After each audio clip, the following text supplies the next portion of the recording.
Fox, the celebrated New York Times, published the false claims that Saddam had weapons of mass destruction. The paper apologised to its readers 1 year later. In Britain, The Observer, another respected liberal newspaper, published the same false claims.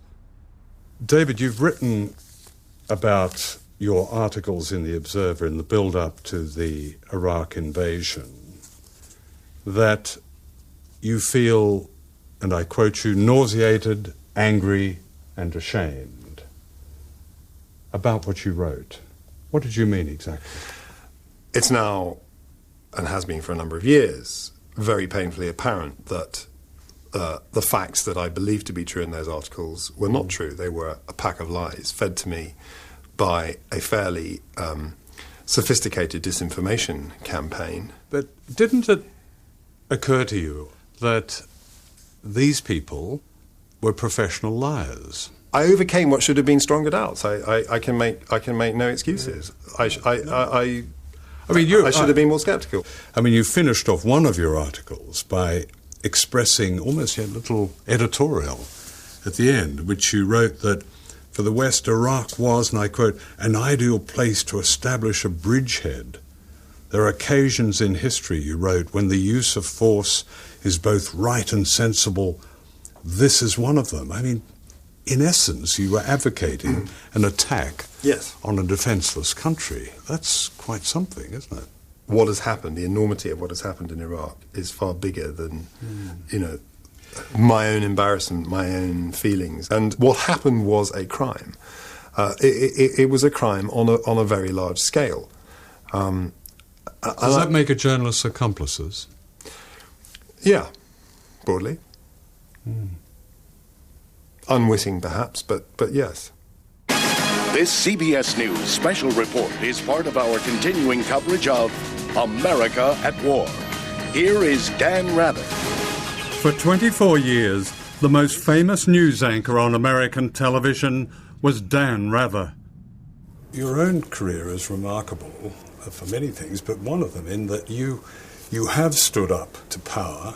Your questioning of Nixon, which I remember back in '74, and also your interview over Irangate with Bush Sr.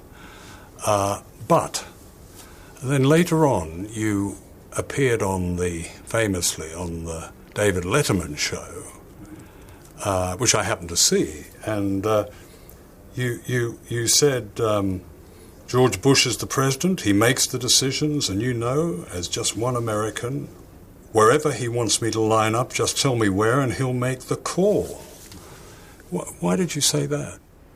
This was in the almost immediate wake of 9/11.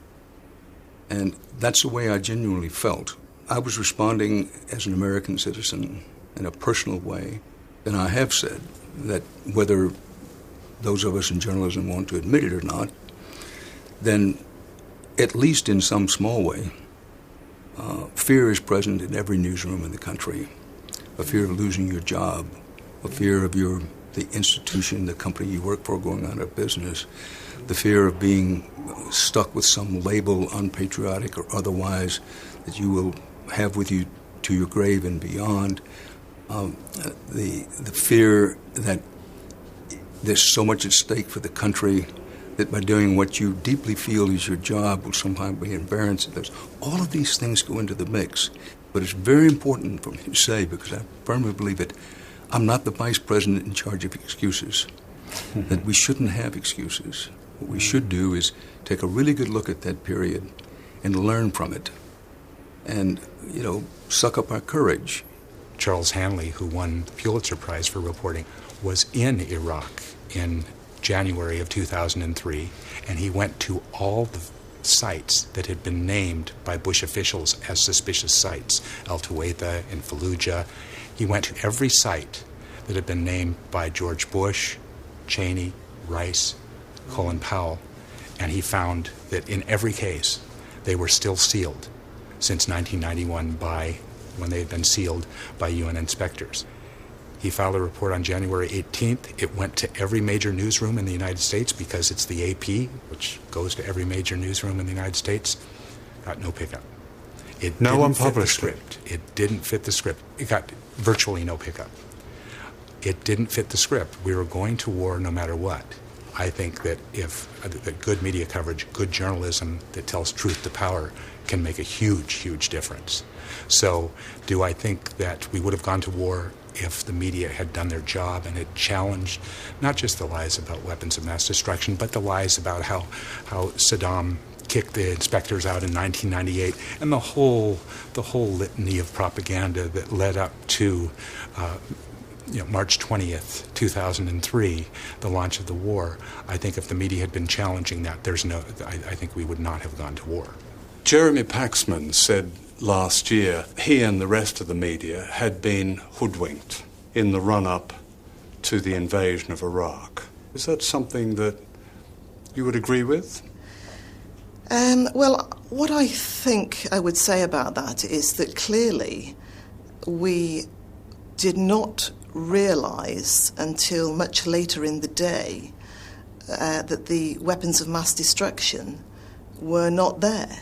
And of course there was the so-called dodgy dossier as well. So there is quite a body of evidence to build up to suggest that the media certainly were taken in by the claims that were coming from government at that point, yes. Why didn't the media get it? Why didn't the BBC get it? I think that we didn't get it partly because of lack of access. If you want to find out what's happening, then you really need to go there and do some first-hand reporting, which wasn't possible in the run-up to the war in Iraq. But the crucial facts were available. The Chief United Nations Weapons Inspector in Iraq, Scott Ritter, gave me this interview 4 years before the invasion. In 1991, Iraq had significant capability in the area of chemical weapons, biological weapons, nuclear weapons production capability, and long-range ballistic missile manufacturing capability. By 1998, the chemical weapons infrastructure had been completely dismantled or destroyed by UNSCOM or by Iraq in compliance with UNSCOM's mandate. The biological weapons program had been declared in its totality late in the game, but it was gone. All the major facilities eliminated. The nuclear weapons program, again, completely eliminated. The long-range ballistic missile program, completely eliminated. All that was left was the research and development and manufacturing capability for missiles with a range less than 150 kilometers, a permitted activity. Everything that we set out to destroy in 1991, the physical infrastructure had been eliminated. So if I had to quantify Iraq's threat in terms of weapons of mass destruction, the real threat is zero, none. The former Chief Weapons Inspector, Scott Ritter, was saying as early as 1998 that Saddam Hussein was completely disarmed. Scott Ritter, I think, appeared in 2003 twice, and once at 3 in the morning on BBC 24 News. He was a vital expert witness, and there were others. Well, I don't know why Scott Ritter didn't appear more, but he clearly did appear at times. That's the question for the BBC. Why weren't those who were Why weren't those witnesses voices heard? Yes. Well, because there were also other voices that we were putting on the air, UNSCOM, Mohammed al-Baradei, Hans Blix.